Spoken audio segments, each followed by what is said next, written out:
لو أنزلنا هذا القرآن على جبل لرأيته خاشعا متصدعا من خشية الله.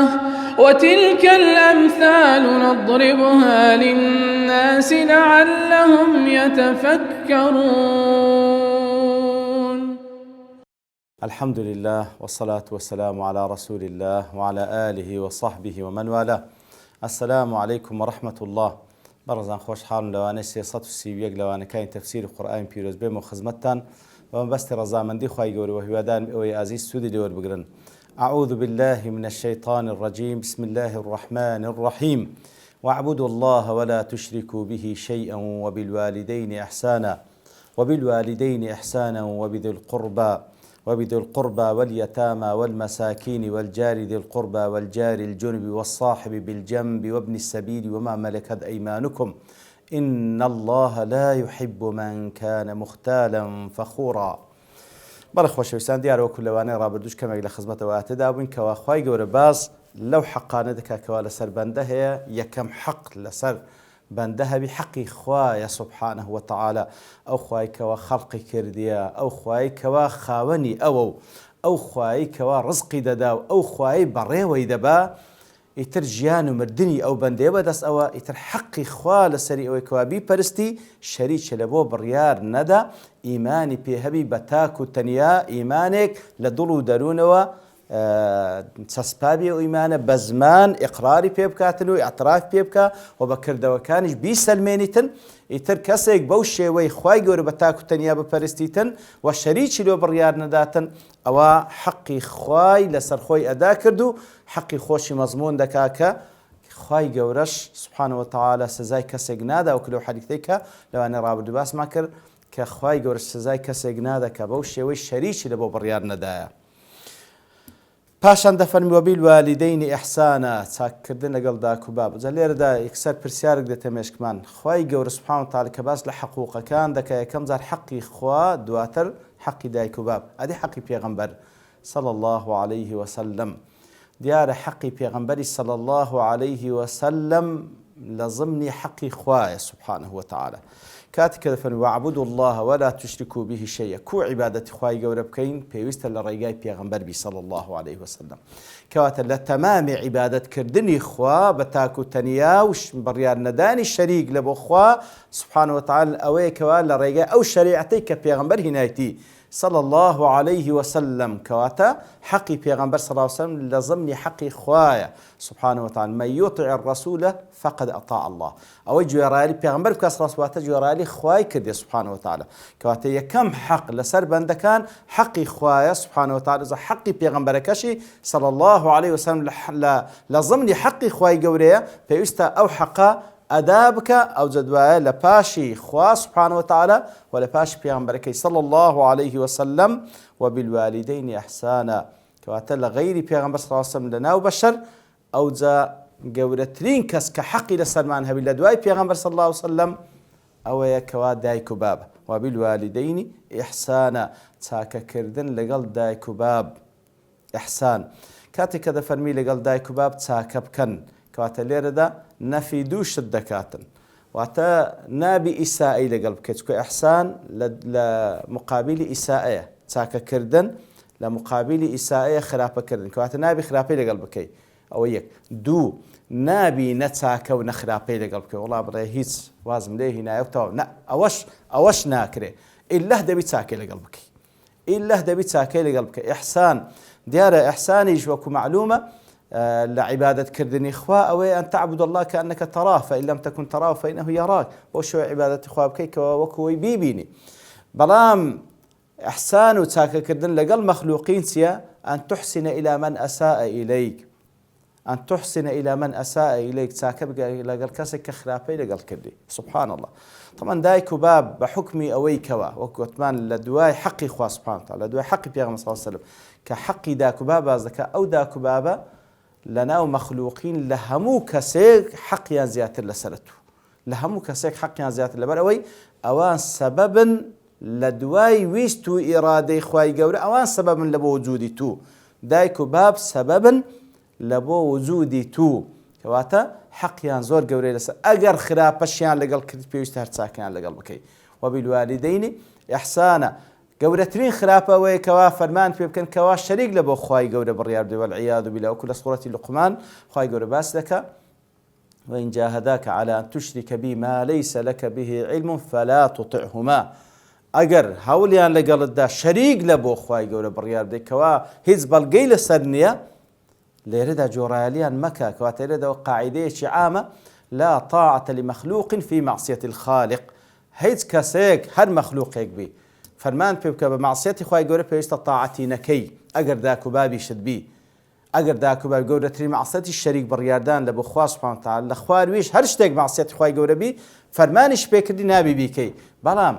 کاتێکەوە داک و باب فەرمانی پێکردی لەبەوەی کەوا شەریک لە بۆ خوای گەورە بڕیار بدەیت وەالعیاذ بالله بەگوێی مەکە بەڵام وازی لێبینن نا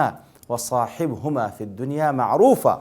هل هەمان ئاەت دەفەرمی وصاحبهما في الدنيا معروفا کەواتە مصاحبەیان بکە لەگەڵ ئەوەش کەوا فەرمان پێ دەکەن بە شەریک بڕیاردان لە بۆ خوا سوبحانه وتعالى کەواتە من بابین ئەولا بەخۆشی مشریکە لێ بڕیا فەرمان پێ دەکە شەریک لە بۆ خوا بڕیار بدەیت ئەوجا لەگەڵ ئەوەش بەجویان مەکە بەڵام مصاحبەیان بکە لە دنیا واتە لەگەڵیان بە و لە خزمەتیاندا بە هەر بە چاکە بەس لەو شتێک کەوا مەعسیەت تێدایە بەجویان مەکە کەواتە وەبالوالدەین ئیحسانە زۆر گرنگە بەڕاستی کەوا لەگەڵ دایک و باب بە هەموو شێوەیەک چاکە بکەی و بە تایبەتیش کاتێک وەکو لە سوورەتی الئیسرادا دەفەرمی وقضى ربك ألا تعبدوا إلا إياه وبالوالدين إحسانا إما يبلغن عندك الكبر أحدهما أو كلاهما فلا تقل لهما أف سبحان الله بتایبەتی کاتێک کە گەورە دەبن کاتێک کە گەورە دەبی عادەتەن طبعی ئینسان کە گەورە دەبی سەبر وەکو طبعی منداڵێکی ساوای لێ دێتن پێویستە تەحملی بکەی بە هیچ شێوەیەک خوای گەورە دەفەرمێ مەڵێ ئۆف کە کەمترین شێوازی دەربڕینی ناڕەزایەتیە مەڵێ ئۆف فلا تقل لهما ئوف ولا تنهرهما بە هیچ شێوەیەک عادزیان مەکە دەنگت بەسەریان بەرز مەکەوە قسەی ناخۆشیان پێ مەڵێ وقل لهما قولا معروفا لسورة لقمان ولا تقل لهما أف ولا تنهرهما واخفض جناحك من الذل واخفض لهما جناح الذل من الرحمة واخفض لهما جناح الذل من الرحمة وقل رب ارحمهما كما ربياني صغيرا كواتبالي زليليا لبو دا بنوينه زليلية بويان بنوينه لبو دايكو بابد وقل رب ارحمهما دعاشيان لوبكا كما ربياني صغيرا هەروەکو ئەمنیان بە گچکەی گەورە کردی خۆیان ڕەحمیان پێ بکەی کەواتە هەتا لە ژیاندان پێویستە لەو پەڕی خزمەتیان بکەی ئەوەی لە توانادایە تەمان ئیحسانە با بڵێن بە چاکەکردن بە قسە بە خزمەت و بە بەدەن و بەلاشەت خزمەتیان بکەی بە پارە ئەوەی لە تواناددا هەیە بە هەموو شێوەیەک پێویستە لە خزمەتیان دابی وەکو وتمان تەنها لە مەعسیەتی خوای گەورە نەبی سوبحانه وە تایبەتش کاتێکەوە تەمەنیان گەورە دەبی کاتێک کە پێویستیان بە تو دەبیتن ئیتر هەتا ماینە بەو شێوە لە دوای مردنیشیان حەقیان لەسەرت هەیە کەوا بەردەوامی دوعایان لۆ بکەی حەقیان لەسەرت هەیە بەردەوامی دوعایان لۆ بکەی و چاکە لەگەڵ ئەو کەسانەش بکەی کەوا ئەوان خۆشیان دەویست کەواتە سیلەی ڕەحم بەجێ بگەینی ئەوانەی کەوا نزیکی وی بوون برادەری وی بوون دۆستی وی بوون خزمی وی بوون وەکو پێغەمبەر صلی الله علیه وسلم بە فعلی و بە قەولیش پێمانی فەرمووە و دیارە دوعاکردنش لە بەدایک و باب بە تایبەتیش لە دوای مردنیشیان لە ژیان و لە مردنیشیان و بە تایبەتیش لە دوای مردنیان ئەوە علامەتی ئەوەیە کەوا ئەتو ئینسانێکی صالحی لە بەرەوەی پێغەمبەر صلی الله علیه وسلم دەفەرمی کاتێکەوە ئینسان دەمری پەراوی کردەوەکانی دادەخرێت تەنها لە سێ ڕێگانەبی یەک لەو ڕێگانە چییە وەلەد صالح يدعو له منداڵێکی صالح دوعای لۆ بکە کەواتە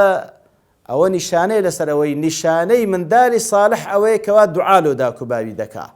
کەواتە ئەگەر دوعای نەکرد کەواتە صالح نییە ئەو کەسە ئەگەر دوعای لۆ داک و باوی نەکرد کەواتە ئەوە صالح نییە ئەو کەسە لێ بەڕاستی زۆر پێویستە ئینسان لە ژیان و مردنیان هەتا لە ژیاندان لە خزمەتیان دابی و لە کاتی مردنیشیان لە دوای مردنیشیان پێویستە دوعایان لۆ بکەی و سلەی ڕەحمیان بەجێ بگەینی ئیتر بەو شێوەی وەکو چەندین حەدیثیش لەسەر ئەو بابەتە هاتیە کە بە کورتی دیارە ڕازیبوونی خوا سوبحانه وتعالى لە ڕازیبوونی دایک و بابە وبذي القربى أو زال دوای دایک و باب وبذي القربى کەواتە ئیحسان و چاکەکردن لەگەڵ ئەوانەی کەوا نزیکن لێت ئەوانەی کەوا نزیکن لێت دیارە لە دوای دایک و باب خوشک و برا دێ خوشک و برا ئەوجا خێزان و ژن و منداڵ و هەموو ئەوانەی کەوا بە دەرەجات لێت نزیکن هەموو ئەوانەی کەوا بە دەرەجات لێت نزیکن پێویستە چاکەیان لەگەڵ بکەیت کەواتە ئیحسانن لەگەڵ ئەوانەی دواتریش یەکەم کەس کە ئیحسان لەگەڵ دەکەی دایک و باب ئەوجا دوایش ذی القربى وەکو گوتمان لە دوای دایک و باب ئەو جارە خوشک و برا و خێزان و منداڵ و هەموو ئەوانەی کەوا بە دەرەجات ئەوجا مام و ئامۆزا و خاڵ و خاڵۆزا إلى آخره بە دەرەجاتی خۆیان پێویستە چاکەیان لەگەڵ بکەیت وەکو گوتمان ئیحسانە ئیحسان چاکەکردنە ئەوجا بە قسە بە هاتچۆکردن بە پێویست بە خزمەتی بەدەنت هەبوو بە لاشە خزمەتیان بکەیت و هەروەها مەقسەد لە خزمەتیان دابیکەوە ئەگەر نەخۆش بوو کەوت بوو بە هەر شێوەیەک پێویستی بە یارمەتی تو دەهابوو پێویستە یارمەتی بدەیت فەقیر بوو پێویستە یارمەتی بدەیت بە ماڵت ئەگەر هەتبوو ئیتر بە هەموو شێوەیەک پێویستە ئیحسان و چاکەیان لەگەڵ بکەیت واليتامى کەواتەوە دەرەجاتە بەڕاستی لە دوای دایک و باب ئەوجا خزم و کەس دێ خزم و کەس وە گوتمان لە خوشک و براوە دەست پێ دەکات لە خێزان و منداڵەوە ئەوجا بەو شێوەی واليتامى و چاکەکردن لەگەڵ یەتیمان یەتیم ئەو کەسەی کەوا مردیە و هێشتا بە ئەو کەسەی کەوا بابی مردیە و بەخۆی بالغ نەبەوە یەتیمە کوڕبی یان کچ پاشەوەی کەوا بالغ بوو لە یەتیمی دەردەچی یەتیم بە حکمەوەی کەوا بابی مردیە بێنازە خوای گەورە سوبحانەوە وتەعالا تەوسەی ئەو هەموو خەڵکە دەکا کەوا نازی هەڵبگرن جێگای بابی لۆ پڕ بکەنەوە دەستی بەسەردابینن تربیەتی چاچی بدەن و یارمەتی بدەن بە قسەی خۆش بە چاکەکردن بە پارە و پول بە هەموو شێوەیە کە ئەو منداڵە پێویستی پێ هەبیتن وەکو چەندین حەدیثیش لەسەر یەتیم هەیە کە بەڕاستی ئەنا وەکافل اليەتیمی کەهاتەینی فی الجەنە ئەو کەسەی کەوا کەفالەتی یەتیم دەکا سەرپەرشتیاری یەتیم دەکاتن پێغەمبەر صلی الله علیه و سلم دەفەرمی وەکو لەگەڵ من وەکو ئەو دوو پەنجەیە لە بەهەشدا کەواتە لەگەڵ منە لە بەهەشدا ئیتر چەندین حەدیثیش کەش لەسەر فەزلی بەخێوکردنی یەتیم